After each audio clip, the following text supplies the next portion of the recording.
Hello everyone, welcome to my channel. Here is a new collection. बहुत ही nice and new collection आई है हमारे पास। और क्या कहते हैं, इसकी क्वालिटी भी काफ़ी अच्छी है। इसे आप चेक कर सकते हैं। एक्चुअली मेरे फ़ोन का रिज़ल्ट अच्छा नहीं है, जिसकी वजह से कलर्स थोड़े से डार्क या लाइट शो होते हैं, लेकिन ओरिजिनल में कलर्स बहुत अच्छे हैं।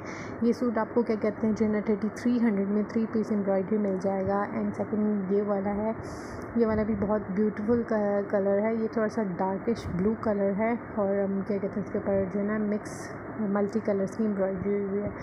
इसकी भी प्राइस क्या कहते हैं 3300 है। आपको क्या कहते हैं फ्री डीसी के साथ भी मिल सकता है। आपको नीचे दिए हुए लिंक पर क्लिक करना है। इसके अंदर ब्लैक कलर भी अवेलेबल है।